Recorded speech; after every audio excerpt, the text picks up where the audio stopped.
সরকারের কয়েকজন বিদ্যুৎ প্রশ্নে কিন্তু অতিকথন করছেন, প্রয়োজনে অপ্রয়োজনে কথা বলছেন। বিদ্যুৎ এমনিতে বিএনপির জন্য অত্যন্ত স্পর্শকাতর বিষয়, বিএনপির জন্য বিশেষ করে বিদ্যুৎ ওভারঅল স্পর্শকাতর সংবেদনশীল বিষয়, কিন্তু বিএনপির জন্য বেশি সংবেদনশীল এই কারণে একটু মনে করিয়ে দিতে হয় 2001 সালে বিএনপিকে অনেক বদনাম সইতে হয়েছে বিদ্যুৎ নিয়ে, চরম গালমন্দ শুনতে হয়েছে, অনেক অঘটনেরও সাক্ষী হতে হয়েছে।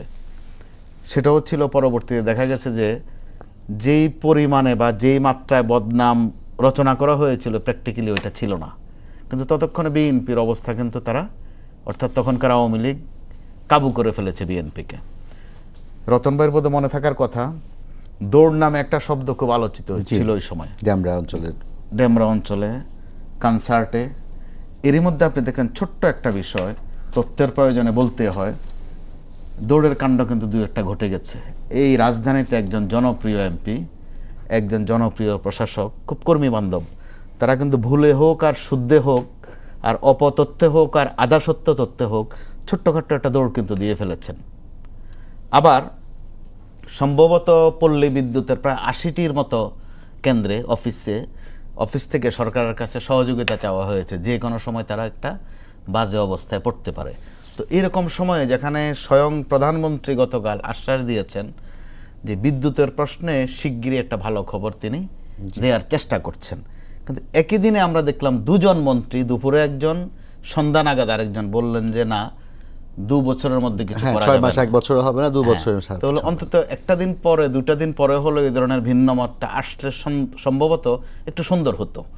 প্রধানমন্ত্রীর বক্তব্যের সাথে বা আশ্বাসের সাথে আপনি 2001 থেকে 6 এর কথা বলছিলেন, সেই সময় যিনি মন্ত্রণালয়ের দায়িত্ব ছিলেন এখনো তিনিই মন্ত্রণালয়ের দায়িত্বে, বড় করে দায়িত্বে আছেন। এখন সেই জায়গায় তার কোনো ধরনের মানে অভিজ্ঞতা কোনো কাজে আসছে কিনা?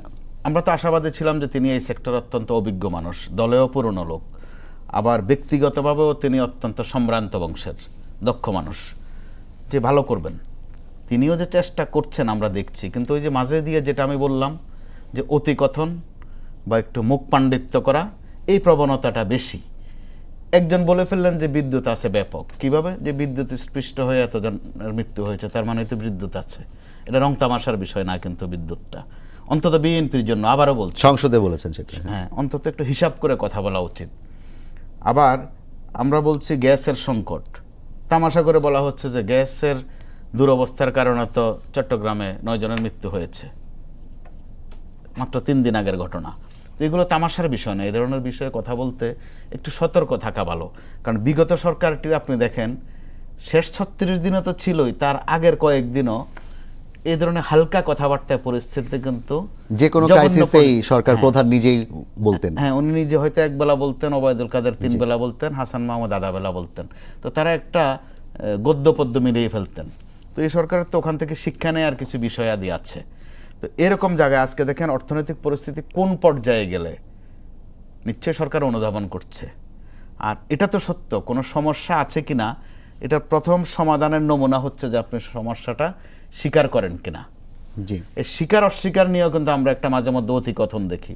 তো এটা তো ভালো লক্ষণ, যেখানে প্রধানমন্ত্রী সমস্যাটা স্বীকার করে নিয়েছেন এবং সর্বান্তকরণের চেষ্টা করছেন, সেটা দৃশ্যমান।